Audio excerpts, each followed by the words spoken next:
بسم اللہ الرحمن الرحیم اعوذ باللہ من الشیطان الرجیم بسم اللہ الرحمن الرحیم ومما ذکرنا یظہر عدم و جواز التمسک بأدلة البراء۔ موضوع ہمارا چل رہا ہے آجان شبہ وجوبیہ، عامر دائر بین المتباینین ہو، شبہ وجوبیہ ہو۔ علم بالتکلیف ہے، مجھے علم ہے کہ بعد زوال میرے اوپر ایک نماز واجب ہے، لیکن اس بات کی سمجھ نہیں آ رہی کہ آیا وہ نماز جمعہ واجب ہے یا ظہر واجب ہے۔ مجھے اس بات کا علم ہے کہ ایک نماز واجب ہے، یہ یقین نہیں ہے کہ آیا قصر واجب ہے یا تمام۔ گزارش کی تھی کہ شبہ وجوبیہ ہو لأجل فقدان النص۔ شیخ اعظم نے فرمایا تھا ہمارے نزدیک احتیاط واجب ہے، موافقت قطعیہ واجب ہے۔ جو حضرات احتیاط کے، موافقت قطعیہ کے وجوب کے قائل نہیں، فإن قلت کے ذریعے ان کی طرف سے ایک دلیل پیش کی تھی کہ وہ لوگ علم اجمالی کو علم تفصیلی کی طرح منجز تکلیف قرار نہیں دیتے۔ قلت کے ذریعے پھر اس کا جواب بھی دے دیا۔ وَبِذَلِكَ يَظْهَرُ، توجہ فرمائیں گے آقا، در حقیقت جو لوگ شبہ وجوبیہ میں احتیاط کے وجوب کے قائل نہیں ہیں، یہ ان کی طرف سے دوسری دلیل اور اس کا جواب۔ وہ لوگ کہتے ہیں کہ جو ادلہ براعت پر دلالت کرتی ہیں وہ اس مورد میں بھی کہ جہاں شبہ وجوبیہ ہو لأجل فقدان النص ہو، یہاں پر بھی کوئی احتیاط واجب نہیں ہے۔ کیوں جی؟ روایت یہ تھی کہ ما حجب اللہ علمہ عن العباد فہو موضوع عنہم، الناس فی سعۃ ما لا یعلمون، رفع عن امتی تسعۃ، ان میں سے ایک تھا وما لا یعلمون۔ یہاں بھی بندے کو علم نہیں ہے کہ میرے اوپر جمعہ واجب ہے یا ظہر، قصر واجب ہے یا اتمام، لہٰذا وہ حدیث رفع کا مصداق ہے، لہٰذا کہہ سکتے ہیں کہ موضوع عنہم کا مصداق ہے، ما لا یعلمو کا مصداق ہے، لہٰذا اس پر اس کی ادائیگی واجب نہیں ہے۔ ٹھیک ہو گیا؟ اب ادلہ برات میں اگرچہ علی القاعدہ، توجہ میری جان، ہمارے اوپر نہ ظہر واجب ہونی چاہیے، نہ جمعہ، نہ قصر واجب ہونا چاہیے، نہ اتمام، اس لیے کہ نہ ہمیں اس کا علم ہے نہ ہمیں اس کا علم ہے، لیکن چونکہ ادھر سے ایک دلیل عقلی قائم ہے، کون سی؟ کہ چونکہ ایک تو واجب ہے، لہٰذا آپ موافقت احتمالیہ کر لیں، بس کسی ایک کو بجا لائیں، بس وہی کافی ہے، دونوں کو بجا لانا، احتیاط کرنا کوئی واجب نہیں۔ وَبِذَلِكَ يَظْهَرُ، شیخ اعظم جواب میں یوں فرماتے ہیں کہ جب پچھلی دلیل میں ہم نے کہہ دیا کہ جیسے علم تفصیلی منجز تکلیف ہوتا ہے اور واجب الاطاعہ ہوتا ہے، علم اجمالی بھی منجز تکلیف ہوتا ہے اور واجب الاطاعت ہوتا ہے۔ اب ہمارے محل بحث میں علم اجمالی ہے، جب علم اجمالی ہے منجز تکلیف بھی ہے اور واجب کیسے جی؟ بالکل آسان۔ ہم نے پہلے بھی کہا تھا کہ ادلہ برات ایک حد تک برات کو ثابت کرتی ہیں، اور ان کی حد کیا تھی؟ علم۔ جہاں علم آیا ادلہ برات وہاں ختم، علم چاہے تفصیلی ہو چاہے اجمالی ہو۔ ہمارے محل بحث میں علم ہے، اس بندے کو یقین ہے کہ بعد زوال میرے اوپر ایک نماز واجب ہے، صرف 2 فردوں میں مردد ہے کہ 2 رکعت جمعہ کی پڑھوں یا 4 ظہر کی پڑھوں، قصر اور اتمام میں مردد ہے، تکلیف کا تو اس کو علم ہے، علم اجمالی ہے۔ اب ذرا توجہ فرمانا ہے، اس ایک چھوٹے سے مسئلے کو سمجھیں، باقی آسان ہے۔ وہ یہ ہے، اگر ادلہ برات کو بالفرض ہم لے بھی لیں، بقول آپ کے ادلہ برات کیا کہتی ہیں؟ جب تک تمہیں واقع کا علم نہ ہو تم فی ساعت ہو، موزون عنہم کا مصداق ہو، تمہارے اوپر کچھ لازم نہیں ہے، آزادی، منطوق تو یہی ہے نا، ٹھیک۔ اور مفہوم اس کا کیا ہے کہ جس چیز کا، جس تکلیف کا تمہیں علم ہو جائے پھر تم آزاد نہیں ہو، پھر تم وسعت میں نہیں ہو، اس کی ہر حال میں تم بجا لانا ہے۔ شبہ وجوبیہ میں یہاں پر مشکل پیش آئے گی، کون سی؟ کہ ان ادلہ برات کا منطوق کیا کہے گا؟ چونکہ تمہیں حکم واقعی کا علم تفصیلی نہیں ہے لہذا آزاد ہو، کچھ بھی نہ کرو۔ لیکن ادھر چونکہ ہمیں علم اجمالی ہے تو مفہوم کیا کہتا ہے؟ جب علم ہے تو خبردار اب تم آزاد، اب ہر حال میں تم نے اس کو بجا لانا ہے۔ ٹھیک ہو گیا؟ منطوق پر تو عمل ہو نہیں سکتا، کیوں؟ چونکہ علم اجمالی آ گیا، عقل نے کہہ دیا۔ اب ہم کہیں گے کہ منطوق کو چھوڑیں، جو مفہوم ہے ان کا، مفہوم یہ تھا کہ اگر علم آ گیا تو تم نے ان کو بجا لانا ہے۔ ان ادلہ کے اسی رفع عن امتی تسعۃ والا وغیرہ وغیرہ ان کے مفہوم کو لے لیں، یہاں ہمارے پاس علم ہے، ولو علم اجمالی ہے۔ علم اجمالی کیا کہتا ہے؟ بجا لاؤ۔ عقل کیا کہتا ہے؟ عقل کہتا ہے کہ تمہیں جب علم ہو گیا کہ مولا نے ایک ذمہ داری تیرے اوپر عائد کی ہے اور اگر تو نے وہ ادا نہ کی تمہیں عقاب ہوگا، عقل کہتا ہے عقاب محتمل کا دافع کرنا بھی واجب ہے۔ عقل بھی یہی کہتا ہے۔ ان روایات اور ان ادلہ کا مفہوم بھی یہی کہتا ہے کہ چلو تمہیں علم تفصیلی نہیں ہے کہ فلاں واجب ہے، جب علم اجمالی ہے اور تمہیں یہ بھی پتہ ہے کہ ان میں سے ایک عند اللہ معین ہے، ولو وہ میرے لیے معین نہیں ہے لیکن عند اللہ تو معین ہے، لہٰذا تقاضا اس کا یہ ہے کہ تم دونوں کو بجا لاؤ۔ کیوں؟ من باب المقدمہ، ولو ذاتاً ہر ایک تیرے اوپر واجب نہ ہو لیکن من باب المقدمہ وہ تیرے اوپر واجب ہو سکتی ہے۔ اس لیے کہ ہمارے پاس بہترین مثال موجود ہے کہ ایک عمل جو ذاتاً واقع میں ہمارے اوپر واجب نہیں ہے، جس کی آپ مثال دیتے ہیں وضو کی، لیکن جو ذاتاً واجب نہیں وہی واجب ہے لیکن مقدمتاً بطور وجوب غیری۔ تو یہاں پر بھی اگر ذاتاً ہمارے اوپر دونوں واجب نہ بھی ہوں بلحاظ منطوق لیکن من باب المقدمہ دونوں واجب ہوں گی، پس جب دونوں واجب ہوں گی تو اس کا مطلب ہے احتیاط واجب ہے۔ لہذا جو لوگ احتیاط کے وجوب کے منکر تھے انہوں نے کوشش کی ادلہ برات کے ذریعے عدم وجوب کو ثابت کرنے کی، شیخ اعظم نے انہی ادلہ کے ذریعے احتیاط کا وجوب ثابت کیا ہے۔ اس لیے کہ اگر آپ ان کو نہیں مانتے تو مشکلات ہوں گی، مشکلات بہی مانا ہوں گی۔ اگر آپ کہتے ہیں فقط ظہر واجب ہے، ہم کہیں گے ترجیح بلا مرجح ہے۔ اگر آپ کہتے ہیں کوئی ایک، تو کچھ تخییر کے لیے ہمارے پاس کوئی دلیل ہونی چاہیے، وہ تو کچھ ہے نہیں۔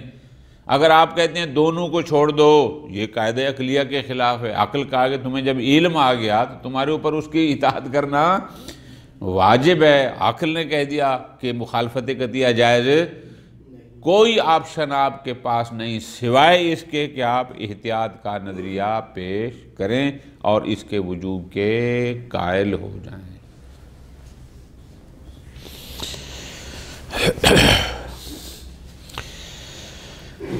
وَمِمَّا ذَكَرْنَا يَظْهَرُ، ہماری گزشتہ بات سے جو احتیاط کے وجوب کے قائل نہیں ہیں ان کی دوسری دلیل کا جواب بھی ظاہر ہو جائے گا۔ توجہ فرمانا گا، مما ذکرنا کی تشریح آپ کریں گے کہ ہم نے جو گزشتہ دلیل میں کہا ہے کہ علم اجمالی بھی مثل علم تفصیلی کے منجز تکلیف ہوتا ہے، علم اجمالی بھی اسی طرح واجب الاطاعت ہے جیسے علم تفصیلی واجب ہے۔ عدم و جواز التمسک فی المقام، جو لوگ شبہ وجوبیہ میں ادلہ برات سے تمسک کر کے عدم وجوب احتیاط کی بات کرتے ہیں، ہمارے نزدیک ان کا وہ تمسک کرنا جائز نہیں۔ مثل روایت الحاجب، وہ کہتے ہیں کہ جناب حدیث ہے ما حجب اللہ علمہ عن العباد فہو موضوع عنہم، جہاں بھی ہمیں علم نہیں ہے کہ میرے اوپر ظہر واجب ہے یا جمعہ، لہٰذا ہم موضوع عنہم کے مصداق ہیں۔ وَالتَّوْسِعَ النَّاسُ فِي سَعَةٍ مَا لَا يَعْلَمُونَ، چونکہ ہمیں علم نہیں ہے کہ ظہر واجب ہے جمعہ، لہٰذا ہم وسعت میں ہیں۔ یا وَنَاوِعَ، اور دوسری حدیث رف کہ رفع عن امتی تسعۃ، ان میں سے ایک تھا وَمَا لَا يَعْلَمُونَ، چونکہ ہمیں علم نہیں ہے کہ کون سی واجب ہے۔ جواب دیتے ہیں عدم و جواز التمسک، نہ ان ادلہ برات سے شبہ وجوبیہ لأجل فقدان النص میں آپ تمسک نہیں کر سکتے۔ کیوں نہیں کر سکتے عدم جواز؟ اس کی دلیل یہ آ رہی ہے لأن العمل بها، اس لیے ادلہ برات سے تمسک جائز نہیں ہے کہ ان ادلہ برات سے عمل کرنا فی کل من الموردین، اور دونوں مورد ظہر اور جمعہ کاثر اتمام، یہ جو دو طرف شبہ ہیں ان میں بے خصوص ہی کسی ایک میں یوجب طرحہا، اگر ہم ایک میں دلیل برات کو جاری کرتے ہیں وہاں صرف جمعہ میں یا صرف ظہر میں، تو یہ موجب بنتی ہے کہ ہم ان ادلہ کو طرح کر رہے ہیں، یعنی ان پر عمل نہیں کر رہے۔ کس لحاظ سے؟ بالنسبت الی احدہما، اس ایک کی نسبت کے جو عند اللہ معین ہے اور جس کے وجوب کا ہمیں بھی علم ہے، کہ اگر ہم ظہر میں بھی یہ جاری کر دیں، اگر ہم بعد میں عصر میں بھی یہ جمعہ میں بھی یہ جاری کر دیں، تو ایک کے وجوب کا تو ہمیں علم ہے، عند اللہ وہ معین ہے، تو جب آپ ایک میں جاری کریں اس کا مطلب دوسرے کی نسبت آپ پھر ان پر نہیں کر رہے، یہ درست نہیں ہے۔ خوب، کیوں؟ فَإِنَّ وُجُوبَ وَاحِدَةٍ مِّنَ الظُّهْرِ وَالْجُمْعَةِ، چونکہ ظہر یا جمعہ میں سے ایک کا وجوب یا کثر و اتمام میں سے ایک کا وجوب، مما، یہ معلوم ہے، یعنی ہمیں اس کا علم ہے، لم یحجب اللہ علمہ عنا، اللہ نے اس کا علم ہم سے محجوب، ہمیں علم ہے کہ ایک واجب ہے، ایسا نہیں کہ ہمیں اس کا علم نہ۔ فَلَيْسَ مَوْضُوعًا عَنَّا وَلَسْنَا فِي سَاعَةٍ مِّنْهُ، اس لیے کہ ہمیں علم اجمالی ہے ایک کے وجوب کا۔ پس پھر کیا کیا جائے؟ منطوق یہ کہہ رہا ہے کہ جب تک علم نہیں تم وسعت میں ہو، آزاد ہو، یہاں بھی تو ہمیں علم تفصیلی نہیں ہے۔ مفہوم کہتا ہے جب علم آ جائے گا خبردار اس کی اطاعت کرنی ہے، ہمیں علم اجمالی تو ہے، ایک کے وجوب کا علم تو ہے، کیا کریں؟ فلا بد، اب اس مشکل کو حل کرنے کے لیے یا اس تعارض کو ختم کرنے کے لیے آپ کے پاس دو راستے ہیں۔ کیا؟ اما من الحکم بعدم جریان هذه الاخبار فی مثل المقام، یا آپ یہ کہیں کہ یہ ادلہ برات شبہ بدویہ سے مربوط ہیں، جو ہمارا محل بحث ہے جو شبہ بدویہ نہیں، جہاں ایک علم اجمالی موجود ہے اور ایک چیز کے واجب ہونے کا ہمیں علم ہے، ادلہ برات اصلاً ہمارے محل بحث سے مربوط ہی نہیں ہیں۔ عشق قائل ہو جائیں مشکل حل ہو جائے گی۔ وَإِمَّا، یا آپ کہیں کہ نہیں، دوسرا طریقہ بھی ہے، من الحکم، آپ اس کے قائل ہو جائیں کہ بِأَنَّ شُمُولَهَا، کہ یہی ادلہ بالمفہوم شامل ہیں، کس کو؟ للواحد المعین، اس ایک کو جو عند اللہ معین ہے، المعلوم وجوبہ، جس کے وجوب کا ہمیں بھی علم اجمالی ہے۔ یہ روایات مفہوماً اس کو بھی، یہ ادلہ مفہوماً اس کو بھی شامل ہیں۔ توجہ میری جان، ادلہ نے کیا کہا تھا؟ جب تک علم نہیں ہے فارغ ہو، کوئی مشکل نہیں، علم آ جائے۔ اب بالمفہوم جہاں ہمیں علم ہے، تو جب علم ہے تو مفہوم ان ادلہ کا ہمارے محل بحث کو بھی شامل ہو گیا۔ اچھا، پھر فرماتے ہیں وَدَلَالَتُهَا بِالْمَفْهُومِ، خود انہی ادلہ کی، یعنی ما حجب اللہ علمہ عن العباد، رفع عن امتی وغیرہ وغیرہ، ان کا مفہوم دلالت کرتا ہے، منطوق نا، مفہوم دلالت کرتا ہے کس بات پر؟ علی عدم کونہ موضوعا عن العباد، کہ ہمارے بعد لوگوں سے موضوع، یعنی وہ آزاد، ایسا نہیں ہے، وَقَوْنِهِ مَحْمُولًا عَلَيْهِمْ، بلکہ موضوع نہیں، ان پر محمول ہے، یہ ان پر لاگو ہے، یہ ان پر اطاعت اس کی ہر حال میں کرنی ہے، یہ مکلف ہیں۔ ماخوذین بہ، اس کے ذریعے ان کو پوچھا جائے گا، وَمُلْزَمِينَ عَلَيْهِ، دلیل علمی، بالمفہوم، ہمارے محل بحث پرداد کرنا یہ دلیل علمی ہے، کیونکہ ہمیں علم ہے، ایک ہمارے اوپر واجب ہے، علمی ہے۔ بے ضمیمت حکم العقل، ادھر عقل بھی کہتا ہے کیا کہ مقدمہ علمیہ واجب ہے، عقل یہی کہتے ہیں نا کہ دفع عقاب محتمل واجب ہے، یہاں ایک تکلیف کا ہمیں علم ہے، عقل کہتا ہے علم ہے تو اس کی اطاعت کرو، نہیں کرو گے تو عقاب ہوگا، دفع عقاب محتمل عقل کہتا ہے واجب ہے۔ ادھر یہ ادلہ مفہوماً کہہ رہی ہیں، ادھر عقل کہہ رہا ہے کہ دفع عقاب محتمل واجب ہے۔ پس یہ ادلہ دلالت کرتی ہیں کس پر؟ وہ آگے جانے گا، دلالتھا بالمفہوم، کس پر؟ علی وجوب الاتیان، ان ادلہ برات کا مفہوم اور ساتھ پلس کر لیں حکم عقل جو کہتے ہیں دفع عقاب محتمل واجب ہے، یہ چیزیں دونوں دلالت کرتی ہیں کس پر؟ علی وجوب الاتیان بکل من الخصوصیین، وہ جو دونوں مورد تھے شبہ کے، یعنی ظہر کو بجا لاؤ، جمعہ کو بجا لاؤ، قصر کو بجا لاؤ، اتمام کو بھی بجا لاؤ، ٹھیک ہے جی، من باب المقدمۃ العلمیہ، تاکہ یقین ہو جائے۔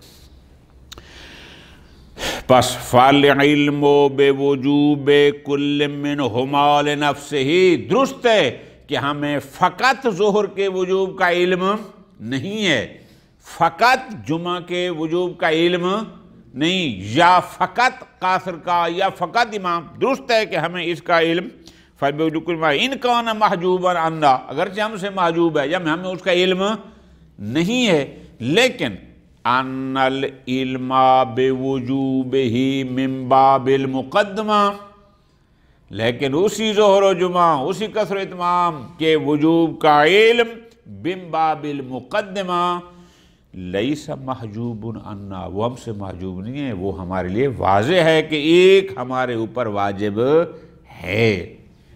پس ولا منافاتا، اور اس میں کوئی مشکل بھی نہیں ہے کہ اگر ہم اس کے قائل ہو جائیں بین عدم وجوب شیء ظاہرا لذاتی، کہ ایک شے علی ظاہر ذاتاً واجب نہ ہو لیکن مقدمتاً وہ علی ظاہر واجب ہو، اس میں کوئی حرج کہ ظاہری طور پر ایک شے ذات وجوب ذاتی نہ رکھتی ہو لیکن وجوب مقدمی رکھتی ہو، اس میں کوئی حرج بھی نہیں ہے۔ مثال دے رہے ہیں، مثلا کمالات لا فی بین عدم الوجوب النفسی واقعاً، کہ ایک ایسا عمل ہو کہ جو واقع میں بھی وجوب نفسی نہ رکھتا ہو لیکن وجوب غیری، سب سے بڑی اور واضح مثال اس کی وضو ہے کہ وضو اپنا وجوب نفسی وجوب ذاتی نہیں رکھتا، واقع میں بھی نہیں رکھتا لیکن وجوب غیری رکھتا ہے۔ تو یہاں پر بھی ہم کہہ سکتے ہیں کہ یہ نماز جمعہ اور ظہر کا اثر یا اتمام اگرچہ ظاہراً یہ ہر ایک معیناً وجوب ظاہری نہیں رکھتی لیکن وجوب مقدمی ہر ایک رکھتی ہے، اس لیے کہ دونوں کو بجا لیں گے تو ہمیں علم ہو جائے گا کہ جو تکلیف ہمارے اوپر تھی ہم نے وہ بجا لائی۔ تو پس شیخ اعظم کے نزدیک ادلہ براءت منطوق کا نسئی مفہوماً وہ بھی احتیاط کی بات کرتی ہیں۔ آپ کیسے کہتے ہیں کہ یہ عدم وجوب احتیاط کی بات کرتی ہیں؟ وصلی اللہ علی محمد وعلی محمد۔